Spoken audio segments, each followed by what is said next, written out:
दो सवाल रहेंगे। पहला सवाल जी। ये है कि ये तक कहा गया कि नरोत्तम मिश्रा के समर्थन में हुँ।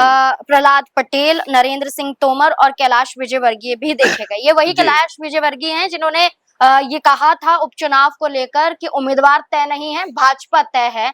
तो पहले उनका ये हुँ। कहना क्या इशारा था कि वाक़ई बीजेपी उनका नाम काट देखिए सकती है और अब कैलाश विजयवर्गीय का समर्थन करना? देखिए, एक बात तो ये भी समझना पड़ेगा, कैलाश हुँ, विजयवर्गीय बड़ी छवि के हुँ, नेता हैं, बड़े नेता माने जाते हैं बीजेपी के हुँ, और वो भी एक समय मुख्यमंत्री की रेस में बरकरार थे, लेकिन हुँ, चलिए वो फिलहाल मंत्री हैं। हुँ, लेकिन यहाँ पर जिस तरह का बयान उन्होंने दिया कि अभी प्रत्याशी तय नहीं है, हुँ, लेकिन भाजपा तय है। ज़रा आप ध्यान करिए कि हुँ, जब बीजेपी ने 2 प्रत्याशी उतारे थे राज्यसभा चुनाव के लिए, तो हुँ, यही कैलाश विजयवर्गीय सामने आए थे। उन्होंने कहा था कि बीजेपी अगर तीसरा प्रत्याशी भी उतारती है, तो हुँ, उसकी जीत भी यहाँ पर सुनिश्चित होगी।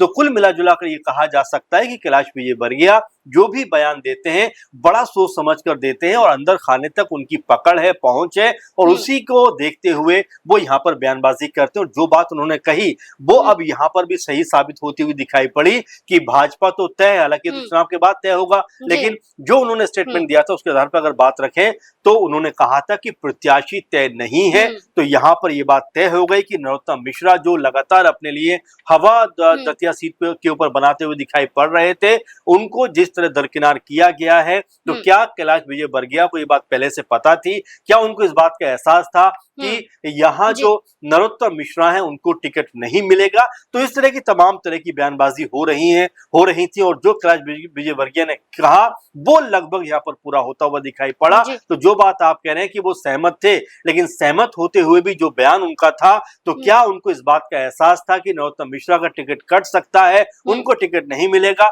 हुँ, इसको लेकर भी बीजेपी के अंदर ज़रूर चर्चाएँ होंगी और जो समर्थक हैं, जो खासकर नरोत्तम मिश्रा के बड़े कह सकते हैं कि तौर पर पक्ष में खड़े हुए लोग नजर आते हैं और जी, उनके लिए लगातार सड़कें जाम कर रहे हैं, आवाज बुलंद कर रहे हैं। तो अब हुँ, इस पूरे मामले के बाद में वो क्या कुछ कहते हुए हुँ, दिखाई पड़ेंगे, क्या कुछ और होता हुआ दिखाई देगा, हुँ, ये अपने हुँ, आप में देखने लायक बात होने वाली है क्योंकि जी, 24 घंटे का अल्टीमेटम दिया है हुँ, कि अगर नरोत्तम मिश्रा को टिकट वापस नहीं दिया हुँ, गया तो फिर बीजेपी के लिए ये अच्छी बात नहीं होगी जी और सर। बीजेपी के अंदर जो बड़ा घमासान मचता हुआ